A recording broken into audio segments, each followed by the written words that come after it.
Olá, o assunto de hoje no Além das Montanhas é políticas públicas para animais, tema de debate no ciclo de direito animal promovido pelo MPMG e Abrampa nesse mês de setembro. Os nossos convidados de hoje são palestrantes nesse evento do ciclo. Estão aqui comigo no estúdio a promotora de justiça Anelisa Cardoso Ribeiro, o veterinário e gerente de defesa dos animais da Prefeitura de Belo Horizonte, Leonardo Maciel de Andrade, e de São Paulo teremos a participação da Rosângela Ribeiro Gebara, da ONG Amparo Animal. Muito obrigada pela presença de vocês aqui hoje na TV MP, né? Bem-vindos. Eu quero começar então perguntando para a doutora Anelisa qual que é a importância desse debate sobre políticas públicas para animais e qual que é o papel que o Ministério Público de Minas Gerais tem desempenhado nesse sentido. Primeiramente, eu gostaria de agradecer o convite. É uma honra estar aqui, né, tratando de tema tão caro, seja para a sociedade, seja para o meio ambiente, seja para o Ministério Público.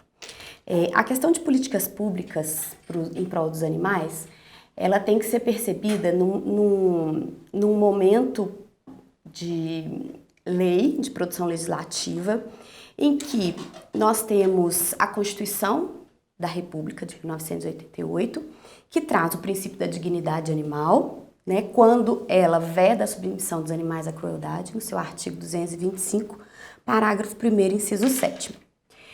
Isso trouxe o valor intrínseco desses animais, né, como um valor constitucional. Então, foi a Constituição que elencou os animais como um interesse do Brasil. Paralelamente, né, a todo o arcabouço legislativo, a partir disso nós temos a Lei de Crimes Ambientais, que tem em seu artigo 32 a punição aos maus tratos aos animais. Nós temos a Lei Estadual 22.231, que traz, né, no parágrafo 1º, salvo me engano, do artigo 1º, a questão dos interesses dos animais, né, como sujeitos de direitos despersonalizados a postularem, digamos assim, os seus direitos, né, em juízo. Então, eles não têm capacidade postulatória, mas eles não são pessoas, mas eles têm os seus interesses protegidos através de todo esse arcabouço legislativo. Temos várias outras leis, né, mas eu acho que as mais importantes para a gente tentar pensar em políticas públicas. Então, para além da questão de defesa dos animais em si, a gente tem que pensar que essas políticas públicas também, elas defendem a nossa saúde, né? Hoje a gente não fala mais de saúde humana, saúde animal e saúde do meio, né, do meio ambiente. A gente fala em saúde única. Até porque somos animais também. Exatamente. Então, quando a gente traz o tema, né, para esse aspecto, né, quando a gente passa a tratar como saúde única, e eu acho que a pandemia do Covid-19 ela veio aqui para demonstrar para a gente que as saúdes são, né, misturadas e não aspectos isolados. Pensando na origem do Covid-19, né, a gente percebe que a gente não pode tratar o tema de forma isolada e nem achar que ao executar políticas públicas em prol dos animais, nós estamos apenas defendendo eles dos maus tratos. Então, nós estamos investindo também na nossa saúde.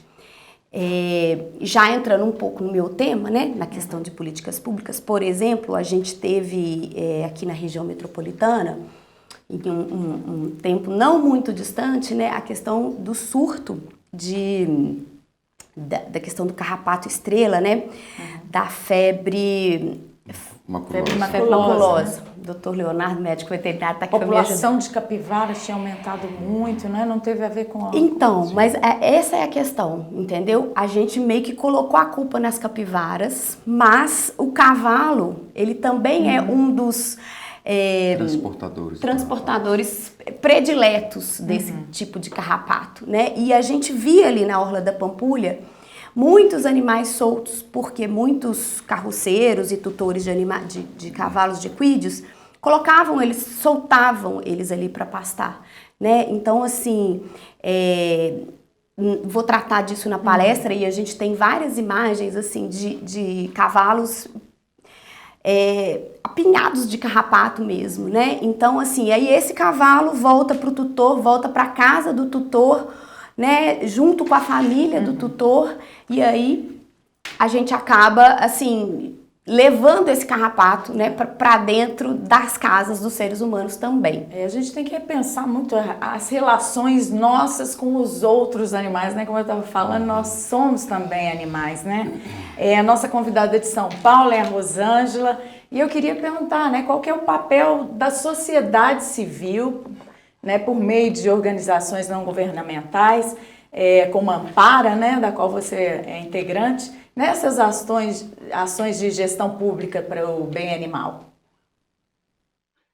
Olá a todos, é um prazer estar aqui com vocês hoje. Para nós, né, que trabalhamos em ONGs, em organizações da sociedade civil, a legislação é muito importante. A legislação, na verdade, ela traz um reconhecimento, né, de diversos setores da sociedade em relação aos animais. Quando a gente vê países com uma legislação em relação à proteção animal muito avançada, é porque o status do animal naquele país é um status mais avançado. Então, muitas vezes, essas legislações demonstram, né, o ensejo da sociedade ou de parte da sociedade, mas muitas vezes as legislações, as políticas públicas em si, elas têm um caráter educativo, né? Então, mesmo que aquela sociedade não tenha um avanço muito grande, a gente sabe que a legislação vem mostrando um reconhecimento em relação àqueles animais ou àquela espécie ou categoria animal, e demonstrando, né, para o grande público, para a sociedade, como essa sociedade deve tratar esses animais.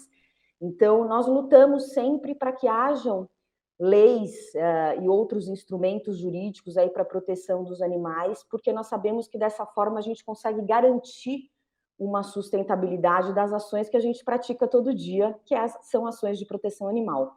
Então, a legislação, ela dá sustentabilidade, né?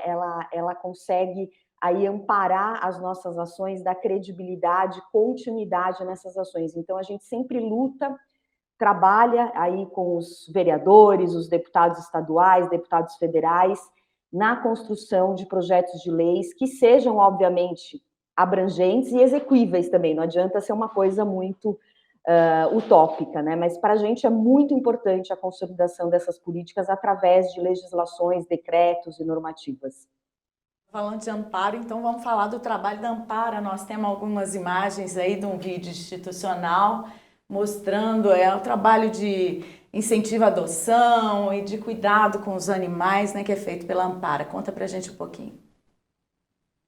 A Ampara é uma organização, né, uma OCIP, né, uma organização de utilidade pública, e nós trabalhamos há mais de 11 anos aí em diversas questões relacionadas à proteção animal. Existe a Ampara Animal, que trabalha principalmente com animais domésticos, cães e gatos. Existe a Ampara Silvestre, que nasceu em 2006, que trabalha com questões relacionadas aos animais silvestres. A gente tem mais de 530 ONGs e protetores independentes, ONGs menores, que nós tentamos amparar, né, com suporte técnico, muitas vezes com rações, medicamentos. Então, a gente tenta dar um apoio para as ONGs e os protetores independentes nesse sentido. E a gente tem uma atuação muito grande também aí nessa parte de tentar instaurar e implementar as políticas públicas nas 3 esferas de governo.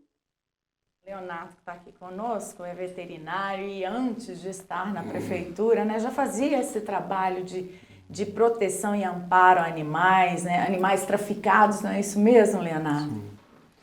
Obrigado pelo convite, agradeço em nome da Prefeitura de Belo Horizonte. Aliás, nessa nossa caminhada, né, o Ministério Público de Minas Gerais tem sido um parceiro assim, irrepreensível, a gente tem tido excelentes relações, só temos agradecimentos, está sendo uma construção coletiva muito importante. Eu acho que nós todos estamos convergindo para o mesmo tema e falando exatamente a mesma língua, falando sobre legislação. Minas Gerais tem, se não for a mais avançada, uma das mais avançadas do país em relação com o tema de fauna, com o tema de proteção de fauna, inclusive com a legislação mais avançada do que vários países mais organizados da Europa. Então a gente tem os instrumentos para a gente trabalhar em prol dos animais, em prol do meio ambiente. É isso que a Prefeitura de Belo Horizonte está tentando fazer. O que se destacaria na nossa legislação que é à frente das outras? Por exemplo, nós reconhecemos a senciência animal. O que é senciência animal? Nós reconhecemos que os animais têm consciência, que eles sabem quem eles são, né? Que o nível de consciência ele não é em valor, ele é em grau. E a gente reconheceu a senciência animal aqui antes de vários países da Europa, como, acho que se não me engano, a Inglaterra e outros países. Aí a gente reconheceu antes a senciência deles. Acho que isso é um fator muito importante, o reconhecimento do indivíduo, o reconhecimento do outro, né? Isso amplia os direitos. Isso amplia o direito, isso nos dá a força, nos dá instrumento para a gente trabalhar em prol dos animais. Então, o que a gente tem colocado aqui, né, na Prefeitura de Belo Horizonte é justamente como a doutora Ana Elisa falou, a gente colocar essa questão como um todo, como os animais inseridos no meio urbano, né, indelevelmente inseridos no meio urbano, e a gente tem que trabalhar essas coisas, o fator humano, o fator animal, a segurança no trânsito, as zoonoses, a deposição de resíduos, né? A parte da educação, como a colega falou. Então a gente tem que colocar, a nossa missão está sendo colocar os animais dentro do contexto da sociedade, né? Participando em todas as áreas. Como foi dito e a doutora lembrou, enquanto a gente não teve um tratamento ético com as capivaras da lagoa, não cessaram as mortes humanas. Ainda é um processo, ainda temos que trabalhar com isso, né? É um processo contínuo, porque ainda existem capivaras lá, mas enquanto não houve um tratamento ético e digno a elas, não houve mortes humanas. E enquanto a gente não tratar dignamente cães e gatos, vai haver mortes humanas por raiva, né? Enquanto a gente não tratar dignamente cavalos, equídeos urbanos, vai haver graves acidentes de trânsito e transmissão de zoonoses. Então a gente trabalha na Prefeitura de Belo Horizonte para costurar todas essas partes, né? Para que a gente se torne um elemento único, uma saúde única, né? A gente está habitando o mesmo planeta, com as mesmas necessidades, a nossa dor é igual, o nosso sofrimento é igual e a nossa saúde é igual também. Doutora Ana Elisa, esse é o maior desafio da definição dessas políticas públicas para animais? Eu acho que o maior desafio é educar a população, né? Porque muitas vezes a gente escuta, né? E não são poucas vezes, mas por que vocês estão cuidando de bicho, né? E não de gente. Então, assim, informar a população e demonstrar para a população que é uma coisa só, eu acho que tem sido o nosso maior desafio. E muitas vezes, né, a gente percebe assim, os colegas, né, do interior assim, com vários problemas decorrentes das questões de zoonoses com cães e gatos, das questões referentes a animais soltos nas vias públicas causando acidentes, né, animais de grande porte, muitas vezes silvestres também. Então a gente teve, por exemplo, lá em Caeté, em Morro Vermelho, como a gente começa a invadir o espaço dele, né, assim, em especial ali na Serra do Gandarela, onde a mineração quer avançar, a gente começa a ter, por exemplo, a gente estava tendo aparições de onças pardas.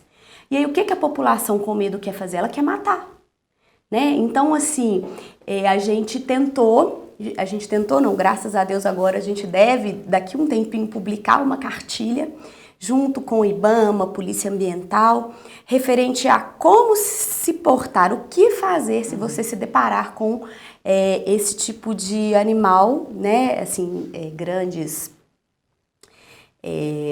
felinos, né, principalmente nessas zonas limítrofes, assim, de zona urbana com rural e florestas. Nova Lima, nós tivemos um aparecimento recente, né, de onça parda. Exatamente, em meio aos condomínios, né? Mas aí é o que eu falo, a gente está invadindo o espaço deles, Exatamente. né? Então não adianta a gente querer que eles não invadam, né, as nossas cidades. Então eu acho que o maior desafio é esse, né, Léo? Exatamente. A gente teve aquela notícia há pouco tempo de um cidadão que foi multado pelo assassinato de uma onça. Então, a gente relembrou de uma questão, essa questão até foi discutida no Ministério Público aqui de Minas Gerais há um tempo atrás, sobre a questão de valoração da fauna, que valor tem a fauna. E essa questão da valoração, de saber qual instrumento jurídico você tem para imputar uma multa, uma penalidade a quem fez aquilo, quanto vale uma onça parda, por exemplo, uma onça. Se a gente considerar que essa onça ela foi retirada do seu meio e que ela tinha um papel ali, e, por exemplo, ela predaria capivaras. Então, as capivaras, sem o predador, vão se multiplicar. Elas se multiplicando, elas vão ter uma superpopulação e podem expandir seu território, pode chegar na cidade, pode levar os carrapatos contaminados e pode ter o óbito de uma criança lá de febre maculosa. E isso, você pensar na cadeia, quanto vale uma onça assassinada? Sendo que na cadeia de eventos na natureza, ela pode levar um dano grave à saúde humana lá na frente. Então, essa questão de valoração na fauna, a gente tem caminhado com relação a isso, tem procurado instrumentalização, mas ainda é um importante ponto a ser discutido. Bom, no próximo bloco nós vamos continuar falando dessa nossa relação com os demais animais, né? E vamos falar também sobre o trabalho de proteção a equinos, usados para atrações nos centros urbanos. Não saia daí, a gente volta já.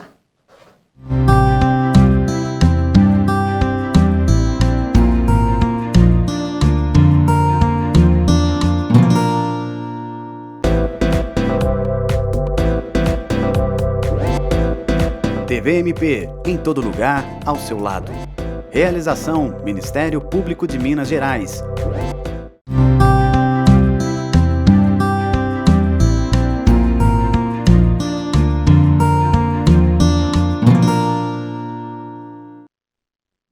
Estamos de volta ao Além das Montanhas, que hoje fala sobre políticas públicas para animais, e agora a gente vai falar sobre a questão dos equinos usados ainda para atração em várias cidades no Brasil. Vou chamar a Rosângela para falar um pouco disso, porque a gente estava conversando aqui e se disse que já trabalhou em outras ONGs que tratavam de equinos.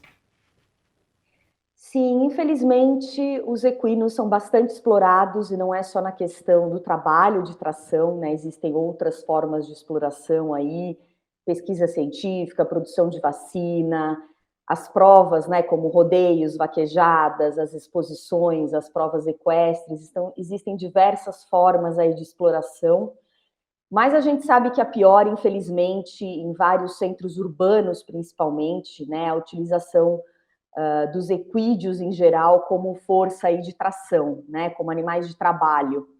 E é muito difícil regulamentar isso, né? A gente tem diversas leis proibindo a circulação de animais na zona urbana, mas muitas vezes são legislações simplesmente que proíbem a circulação, né? Mas que não trazem muitas vezes uma solução para famílias em vulnerabilidade que precisam desses animais.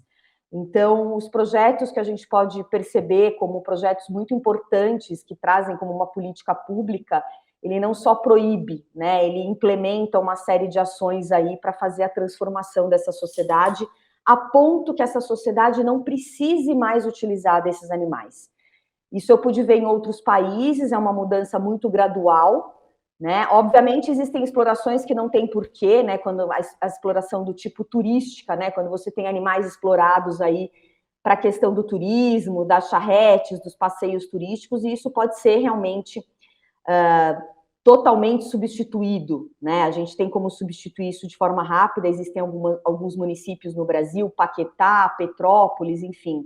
A gente tem bons exemplos aí dessa substituição dos animais, que as pessoas que utilizavam esses animais acabam utilizando veículos motorizados e os turistas acabam aceitando também essa transformação. Então, eu acho que toda a legislação acerca dessa questão dos equídeos de trabalho, dos animais de tração, ela tem que ser precedida até por um processo aí de conscientização e de mudança daquela exploração comercial. Doutora Anelisa, aqui no MPMG existe um projeto Equídeos, né? Conta pra gente como é que ele funciona, o que ele traz de novidade.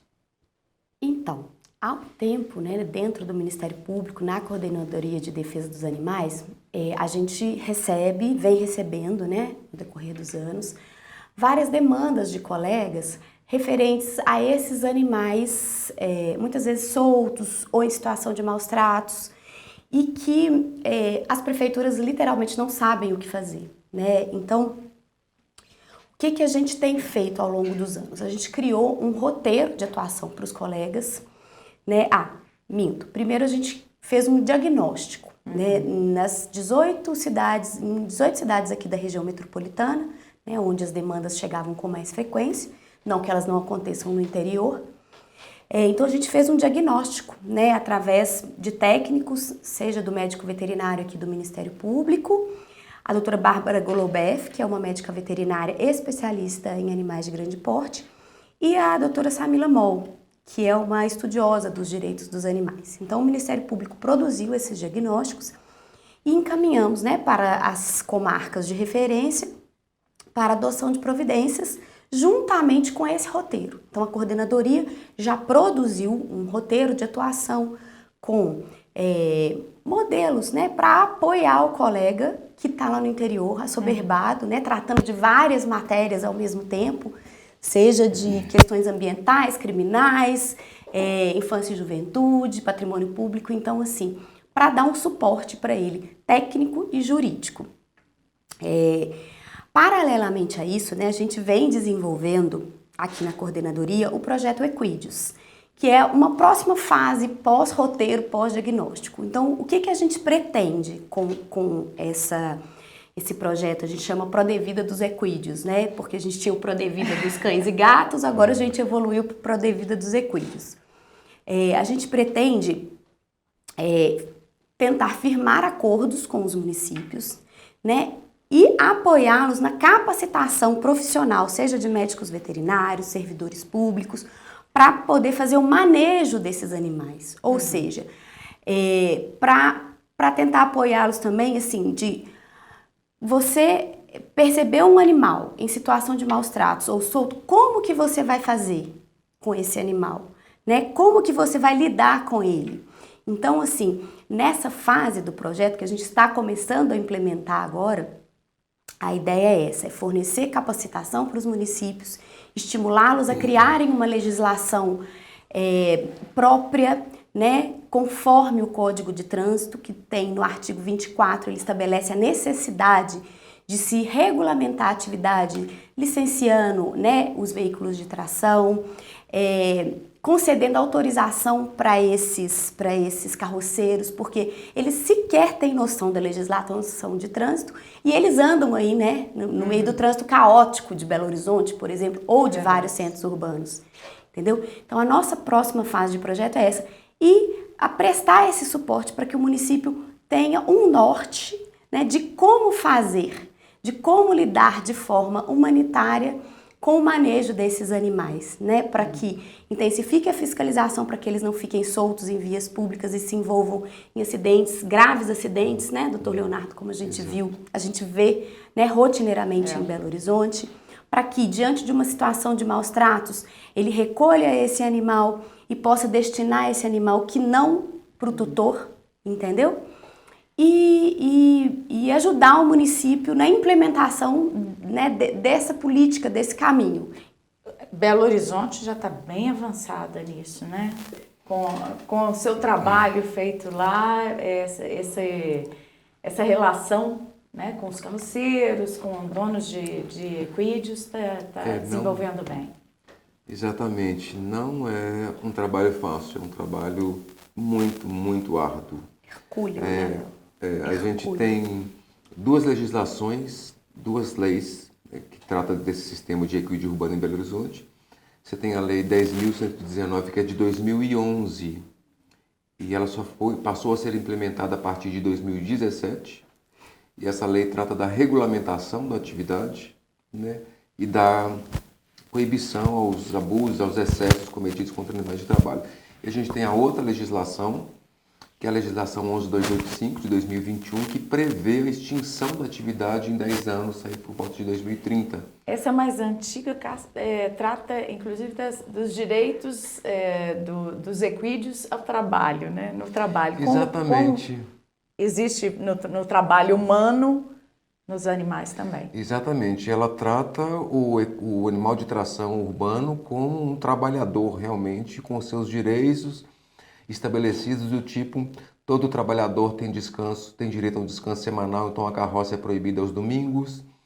A mãe trabalhadora, ela tem direito a não trabalhar no final da gravidez, a égua não pode trabalhar com gestação aparente. O filho tem direito à presença da mãe nas primeiras semanas de nascido, então a égua não pode trabalhar no princípio da amamentação.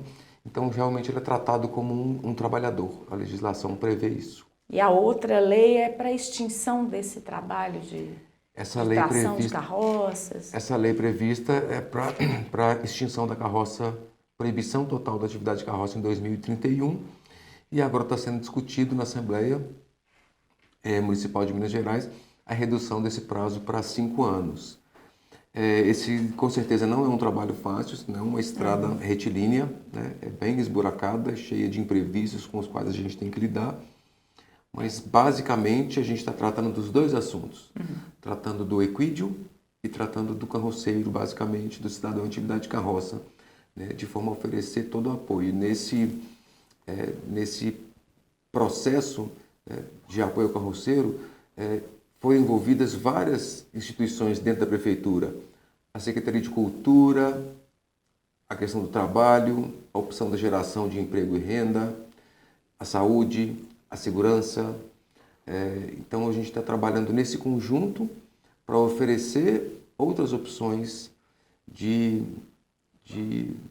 inserir no mercado de trabalho, se inserir na sociedade pelo carroceiro e também promover uma destinação adequada para os equídeos. A Rosângela até falou de alguns exemplos, né, que você conhece dessa progressão, né, no trabalho de quem usa animais de tração para outras atividades. Qual que é o exemplo mais interessante que você viu? Olha, eu acompanhei um pouco a mudança na ilha de Paquetá, né, na Baía de Guanabara, ali no Rio de Janeiro.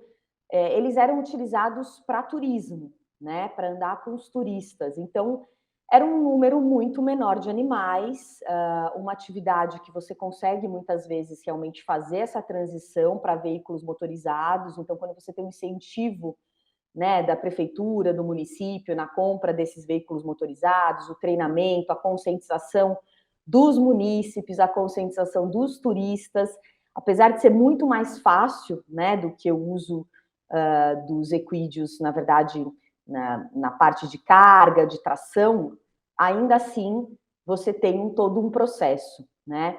Existem vários municípios onde é proibido a circulação de veículos de tração animal na zona urbana, né? São Paulo, capital de São Paulo, tem uma legislação desde 2006 que proíbe a circulação, né? Que tenta regulamentar essa utilização desses animais.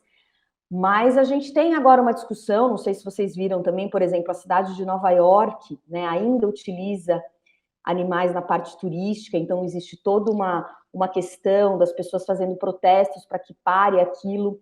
Então, dependendo da magnitude, né, do impacto econômico dessa atividade, da quantidade de animais, da quantidade de famílias que dependem dessa atividade, é mais difícil ou mais fácil você implementar essas mudanças, né? Mas como o próprio Dr. Leonardo falou, é um caminho difícil, é um caminho árduo, a gente não consegue simplesmente com uma legislação de um dia para outro transformar a realidade.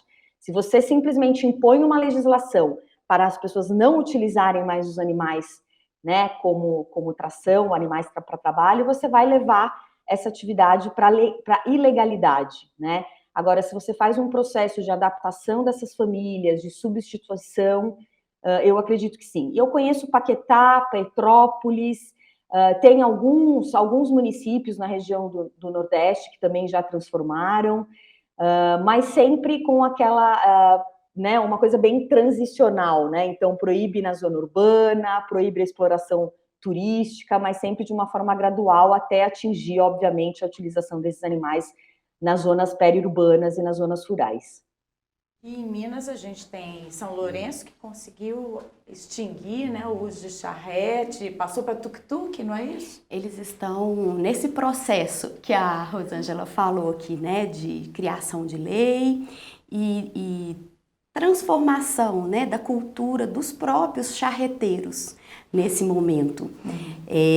Uma coisa que eu acho importante trazer nesse debate que muitas vezes se defende, mas isso faz parte da cultura. Imagina Nova York, a gente estava falando isso, né? Que não são nem charretes, são carruagens no Central Park, né? Como acabar com isso, que é tão típico? Mas existe um movimento já nesse sentido em Nova York, né? Tinha uma previsão de extinção e aí, assim, eles negociaram e tipo assim, olha, não podem entrar novos charreteiros lá em Nova York, né? Se aqui em Nova York a gente pode falar charreteiro, né, Léo? Mas assim, para que essa atividade fosse paulatinamente sendo extinta. Então, novas pessoas para fazer esse serviço lá no Central Park é proibido. Mas eu gostaria de deixar aqui, né, assim, uma reflexão com relação a isso, né? Então, assim, muito se defende com relação à cultura, né? Assim, há determinadas atividades que utilizam animais, né, e exploram os animais e elas são defendidas como cultura. E aí eu queria trazer aqui, né, as palavras de um grande colega e assim referência em patrimônio cultural no Ministério Público de Minas Gerais, que é o Dr. Marcos Paulo de Souza Miranda, que ele tem uma passagem que eu acho que representa muito bem isso que a gente vivencia aqui. Ele fala: a anciandade das manifestações que assambarcam vários tipos de produção humana não serve solitariamente como fundamento para sua perpetuidade. Os tempos mudam, os valores se alteram e nem tudo que era tolerado ou admitido em épocas passadas deve ser considerado odiernamente. E foi isso que a ADI, né, que é a Ação Direta de Inconstitucionalidade da Vaquejada, ela trouxe para nós da lei do Ceará, né, que colocava a vaquejada como patrimônio cultural. Foi isso que os julgados, né, as manifestações dos ministros, como a ministra Carmen Lúcia, o ministro Barroso, eles falam isso, assim, cultura também se muda. Né? Então, assim, se nós temos a dignidade animal trazida dentro da nossa Constituição, né? Quando a gente coloca um valor, né, contra o outro, a gente tem que ter ponderação, a gente tem que ter proporcionalidade e razoabilidade. Como é que diante de uma vida, diante do que o Léo falou, do reconhecimento da senciência animal, né, que é essa capacidade de sentir, capacidade de perceber a própria existência, como é que diante disso você consegue, né, num país como o Brasil, que a gente tem um valor constitucional estabelecido no artigo 225, que é a vedação da crueldade, como que você admite a utilização desses animais, por exemplo, em atividades de entretenimento? Como que você admite, né, e pensa como cultura nesses animais em gaiolas dentro do mercado central de Belo Horizonte?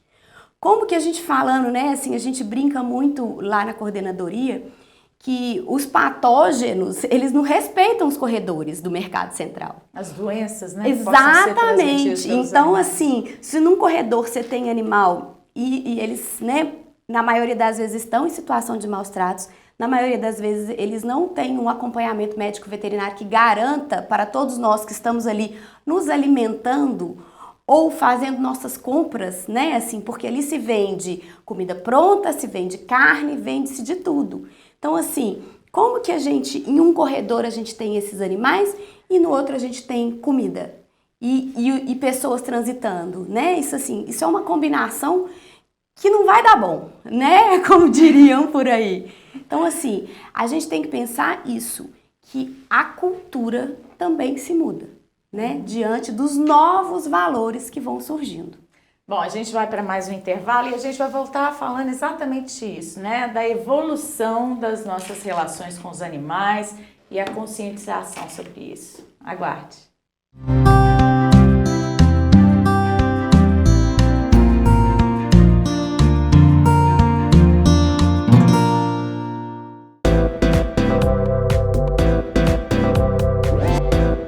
TV MP, em todo lugar, ao seu lado.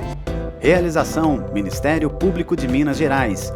Siga a gente nas redes sociais e procure por MPMG Oficial. Para mais informações, acesse mpmg.mp.br.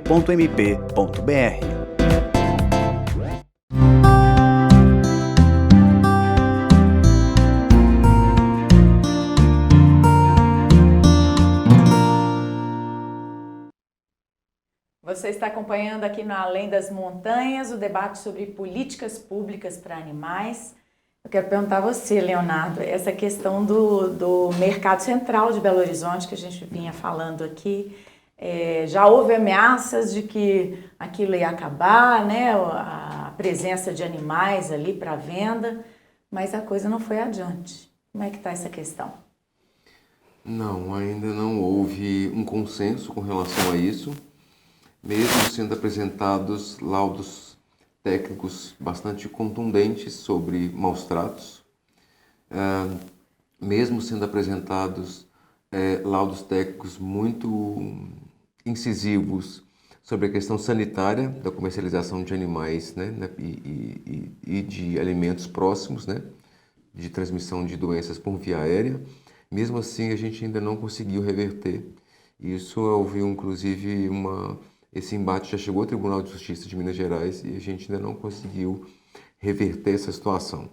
Então, o que está acontecendo nesse momento é que a atividade de comércio de animais no mercado central, ela está se extinguindo lentamente, mas por si própria. A gente teve no começo dessa ação dezenas e dezenas, a gente tinha no começo dezenas de comerciantes de animais, hoje eles se resumem a poucos, acho que até porque a própria demanda da sociedade talvez esteja diminuindo, mas sim é uma situação ainda não resolvida na sua totalidade.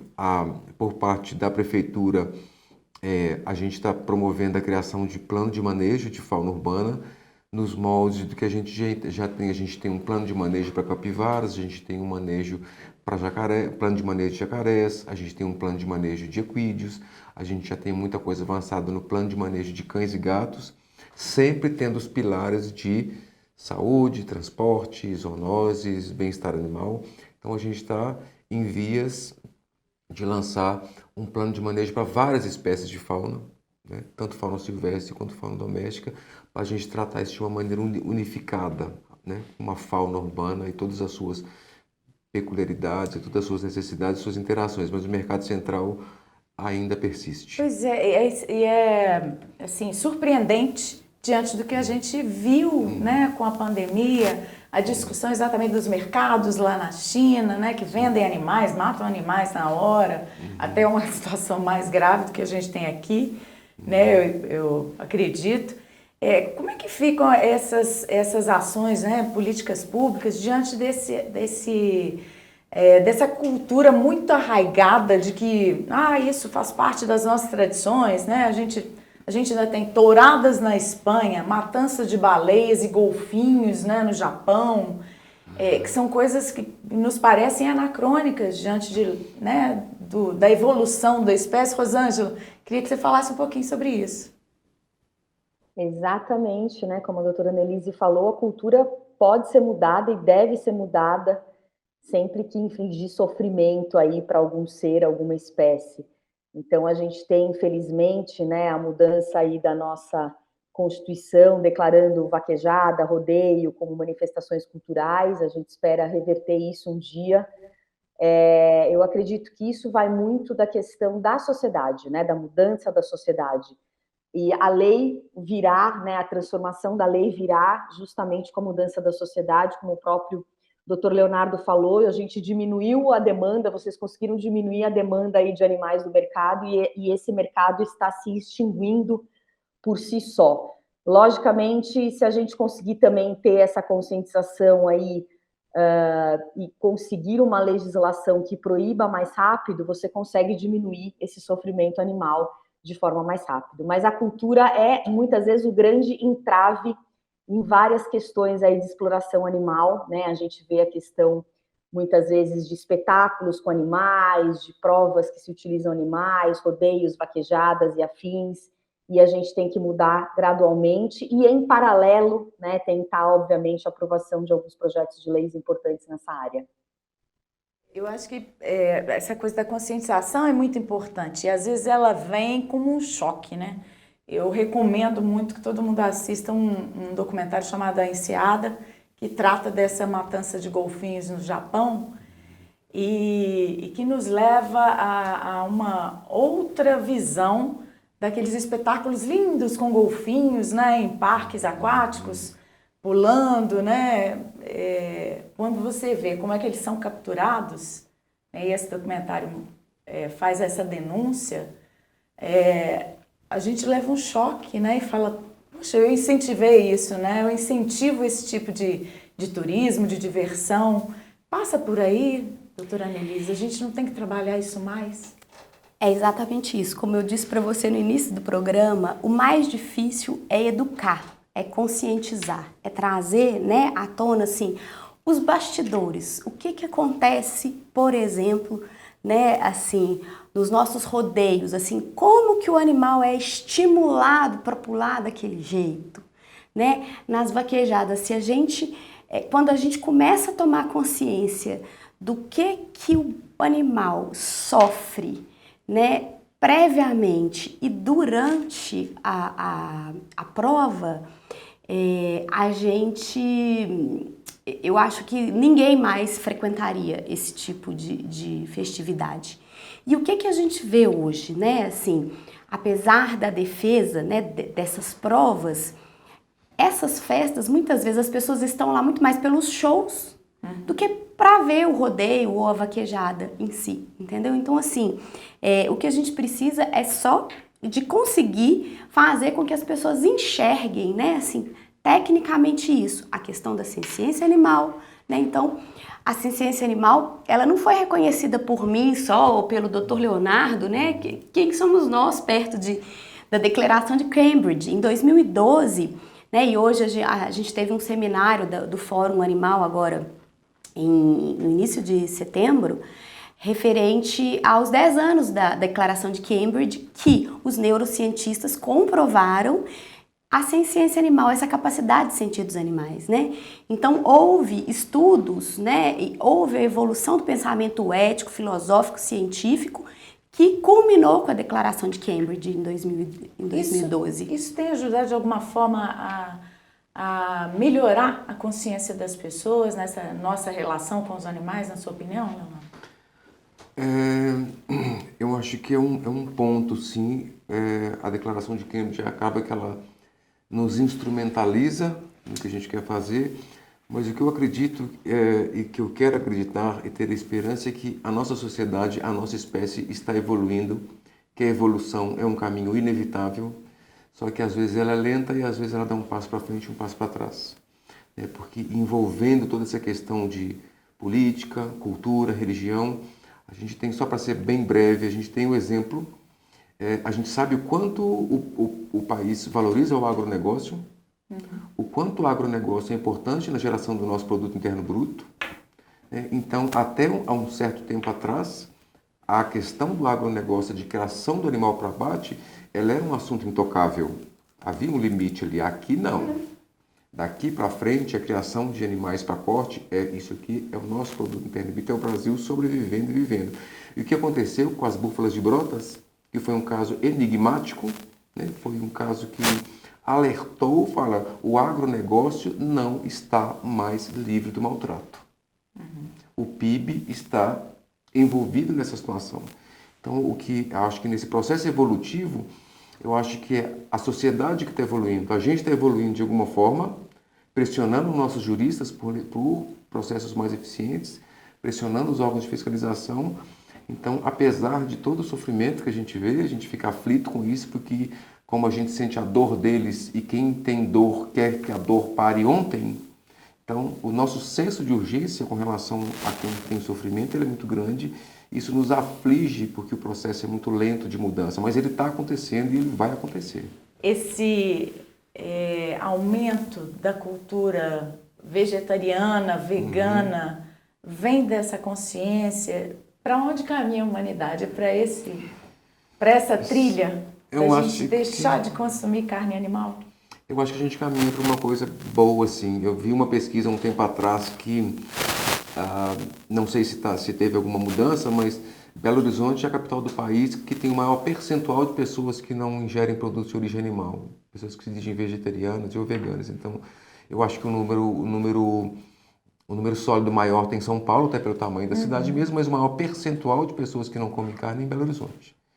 E a gente sente muito orgulho disso, né? É um mercado que está crescendo, Eu acho que a partir de um momento que houver um ponto de viragem, que o número de pessoas que não consomem produtos de animais, produtos de origem animal, se tornar significativo, ele vai provocar uma virada no mercado, né, por demanda de produção para atender esse segmento da população, e isso vai trazer como consequência uma melhoria no meio ambiente. Eu não sei de cabeça, a gente sabe quantas toneladas de CO2 são emitidas na atmosfera para se produzir 1 quilo de carne. Então, a partir do momento que a gente tiver essa consciência, né, e tratar os animais como senciência, respeitar e ver que eles não são comida, que eles são companheiros de evolução no nosso planeta, eu acho que vai se refletir em toda a cadeia, né, inclusive nessa destruição global que a gente está vendo. Rosângela, sua opinião sobre isso? Eu acredito que é uma mudança sem volta, né? A gente vê cada vez mais países e cada vez mais municípios brasileiros com uma grande quantidade de pessoas também optando por outros tipos de alimentação. A gente tem, inclusive, pessoas que continuam comendo carne, mas diminuíram o consumo, isso já é importante, ou procuram uma carne que foi produzida de uma forma melhor. A gente vê as grandes empresas aí de produção animal investindo pesadamente em alternativas, né? Hoje em dia a gente tem aí o futuro dizendo da produção da carne celular, né? Que vai ser uma carne, proteína animal, mas produzida em laboratório, sem sofrimento animal, sem abate. Então, eu acho que a gente tem um futuro promissor. Óbvio que tem partes no mundo, né, de grandes consumos de carne, na Ásia, enfim, mas eu creio que em 50 anos, 100 anos, a gente vai ter um cenário aí bem melhor nessa questão da exploração animal para a produção de alimentos. Isa, como é que a legislação tem caminhado para isso e que apoio que entidades como o Ministério Público... Então, Dr. Leonardo falou, né, muito bem aqui a questão dos animais de produção, né, porque muitas vezes a gente pensa em animal no nosso cão, no nosso gato, né, a gente fala assim, a gente é mais especista, né, assim, defende determinadas espécies e outras não. Então, assim, hoje a gente já tem esse questionamento com relação aos animais de produção. Então, existe, por exemplo, um movimento contra a exportação de animais vivos, né, assim... diante do sofrimento, diante dos maus tratos que esses animais passam durante todo esse trajeto, né, de atravessar o oceano. E a poluição das águas. Exatamente. A gente tem também essa evolução vindo aos pouquinhos. Então, assim, por exemplo, a doutora Monique Mosca e a doutora Marcela, que são promotoras de justiça e apoiadoras da Coordenadoria de Defesa dos Animais, no último congresso do Ministério Público, elas defenderam uma tese que foi aprovada referente ao consumidor, assim, o que a gente passa para o consumidor? Como que o consumidor é enganado?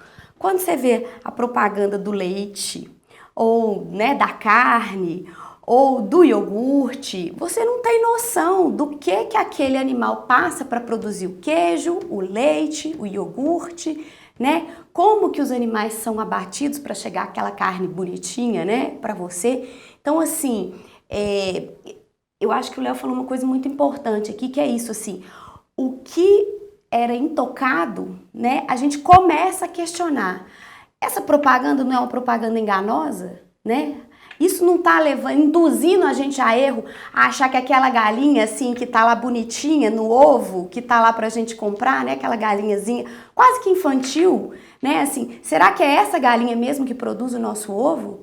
Então, assim, não é essa galinha, né? As galinhas poedeiras, elas vivem em gaiolas micro, elas têm uma situação, assim, de condição de vida péssima, né? E elas literalmente vivem para botar ovo, assim, de forma incessante. As porquinhas, né, que ficam lá, assim, em gaiolas também mínimas, né?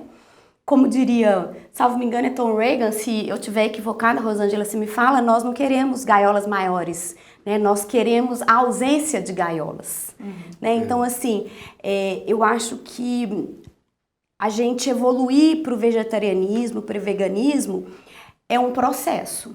Mas a gente pode, hoje, tornar a vida desses animais de produção melhor, né? Com o que a gente fala, né, assim, da questão bem-estarista. Então, assim, ok, né, não vamos impor uma ditadura do vegetarianismo e do veganismo, mas vamos fazer com que durante a vida, esses animais tenham condições de bem-estar, que não é o que a gente vê hoje. É exatamente o que a gente vê hoje nos produtos orgânicos, a gente pode ter com os animais, Leonardo.